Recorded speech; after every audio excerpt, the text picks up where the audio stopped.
So let's imagine for a second that I'm Thaddeus and I'm standing there. I've given up my life. I'm following this guy around and there's miraculous stuff going on, but I'm kind of hungry and I've got no stuff because I'm not allowed that.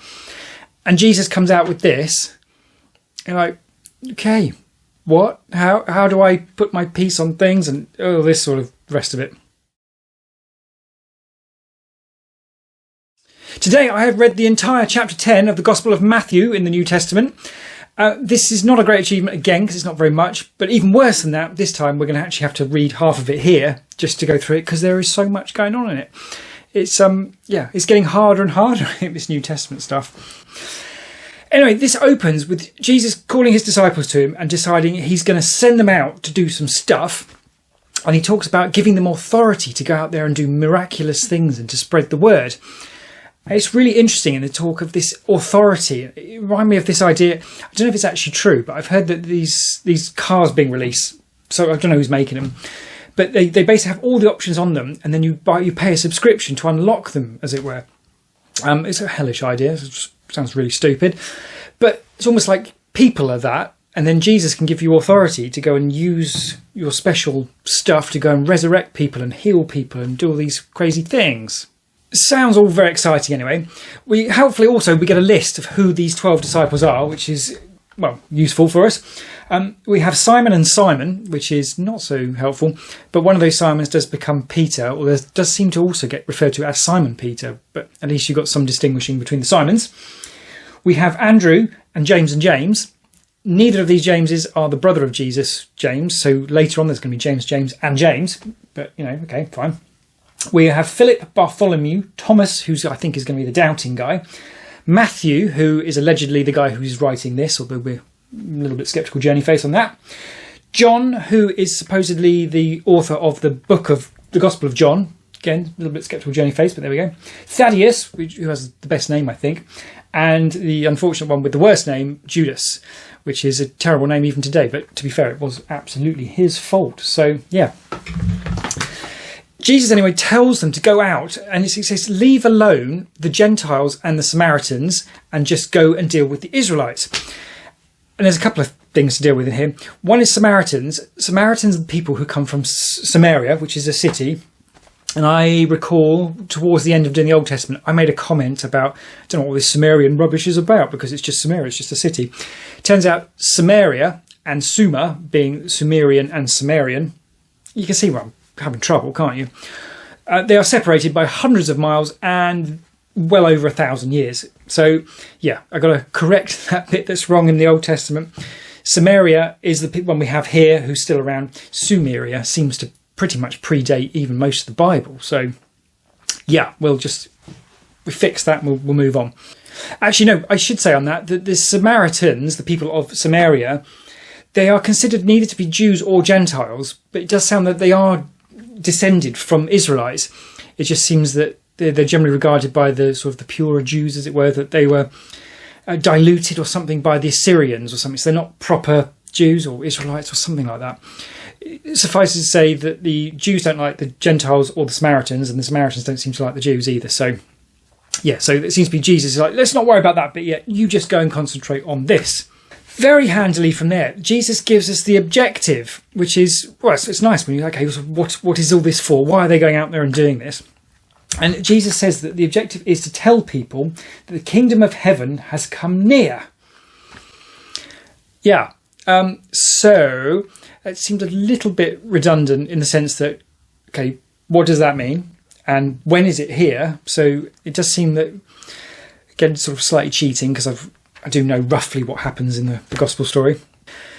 I don't think it was obvious to people when Jesus died and was resurrected that was something significant. So I think that's what kingdom of God coming near, and that's the mechanism by which that occurs. But you'd have to say it's the best marketing in the world, isn't it? You get 12 blokes, send them out, they go and resurrect people from the dead, drive out demons, heal people, and do all these ridiculous, miraculous things. And then they say weird stuff. You're going to listen to them, aren't you, to be fair? You can't argue that there cannot possibly be any better marketing than just going out and doing a ton of miracles and telling people stuff.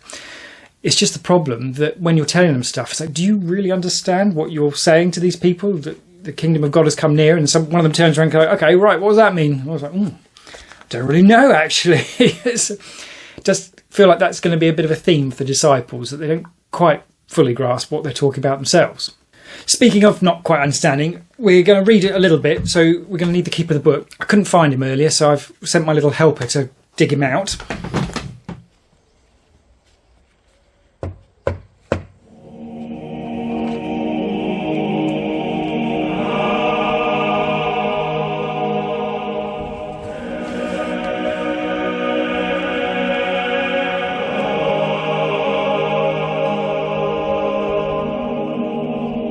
So this is what Jesus is telling his disciples to do. He says, do not get any gold or silver or copper to take with you in your belts.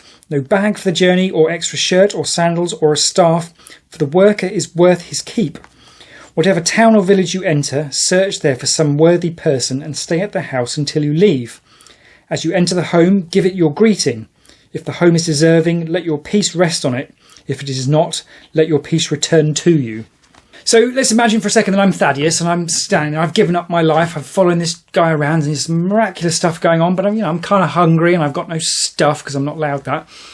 And Jesus comes out with this.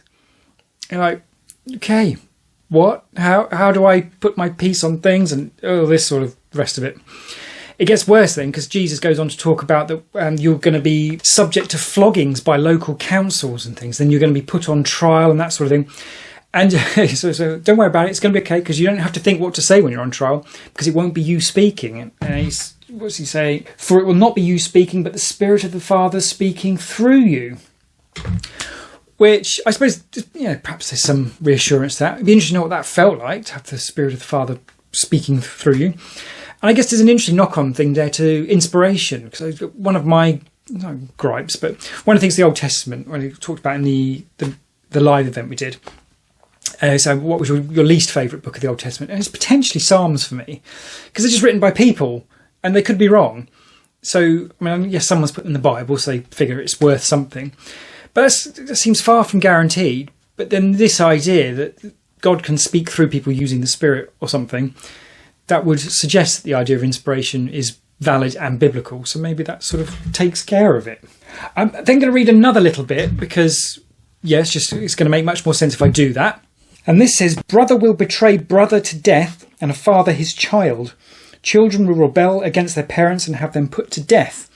You will be hated by everyone because of me, but the one who stands firm to the end will be saved. When you are persecuted in one place, flee to another.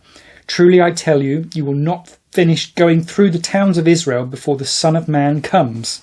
I beg your pardon. What? Son of Man comes before they finish going through the towns. That suggests it's soon. The Son of Man seems to be Jesus, but there have been other sons of man, and it perhaps relates to Daniel talking about the Son of Man coming with the clouds of heaven, but that sounded like a second coming sort of type thing, because he was already off in heaven with God and stuff.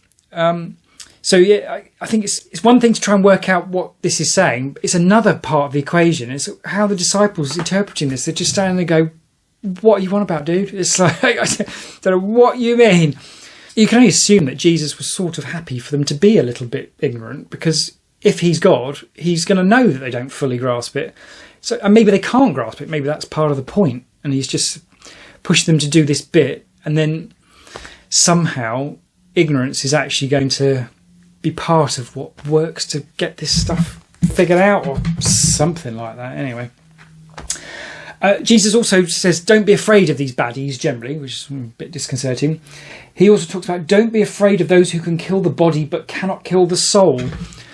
Talk about, pep talk before you go out. It wasn't a great thing to be a prophet in the Old Testament, was it? You weren't going to have a nice time particularly, but it's clearly at least as bad, if not worse, for being a disciple. Oh, but would you want to swap? It's interesting. If it was all true, would you want to swap?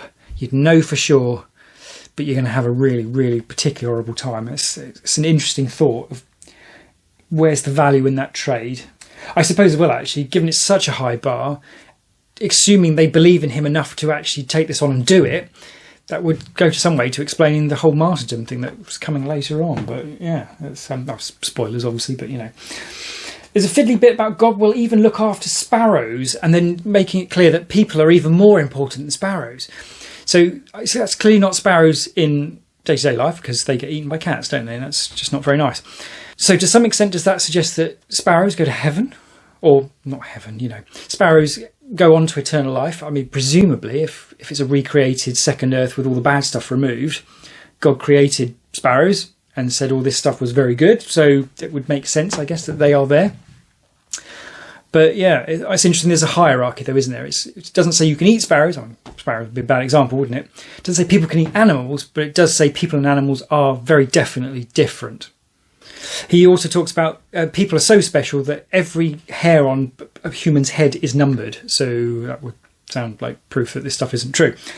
Anyway, going to read another quick bit as an example of where Jesus does, I think, claim to be special. He doesn't say, I am God, but you're not going to say this stuff unless you think you're God, are you? Jesus says, whoever acknowledges me before others, I will also acknowledge before my Father in heaven.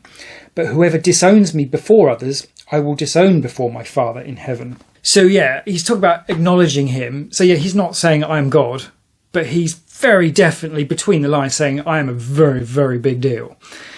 And I guess there's an interesting question in that. Does he have to be God? The Trinity obviously says yes, he does. And if he is, I don't know. We'll have to see how that goes, because that's an interesting idea that he could have been special and all the rest of it without necessarily being God. And then does Christianity collapse if he's not God? Don't know. Maybe. Probably. Because I guess there's that whole idea of God so loved the world that he sent some other dude to go and get whacked for it.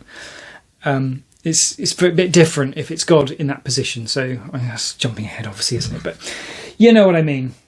He also, though, goes on to say that he's not come to bring peace, but a sword, which would seem to tie into some of the more militaristic ideas of what the Messiah was expected to be from the Old Testament. I think, on balance, that didn't really stack up. I didn't think that was really what it was saying, but there were certainly hints in it that you could see why people might think that. And he quotes Micah chapter 7, verse 6, which is talking about families turning on each other. So I'm going to read one last little quick bit just to illustrate that, where Jesus says, anyone who loves their father or mother more than me is not worthy of me. Anybody who loves their son or daughter more than me is not worthy of me. Whoever does not take up their cross and follow me is not worthy of me. And that's hard, isn't it? I mean, I guess it's one thing for a disciple who's seen him do things. You don't have the question of, I'm trying to do this, but I might be wrong. He might not actually be this dude. That makes no sense if you've seen him resurrect people and drive out demons and heal people and basically do magic things. For us, though, it's difficult. And he's talking about taking up your cross. And bear in mind, the whole crucifixion thing hasn't happened yet. So if you read it in that context, it's like, what on earth is he talking about? And for the disciples who don't know he's going to be crucified, I don't think at this point, I believe when we get onto it, they're going to be surprised that that's happened. So yeah, it's really, really difficult. And that's a particularly heavy one. Again, though, it's just that idea that the bar is rising dramatically in terms of what people need to do, albeit there's still a lot of lack of clarity in terms of what that really is. What is the kingdom of heaven coming and all that sort of thing. But yeah, on we shall go anyway and see if the next bit helps us unlock some of what here to make some more sense.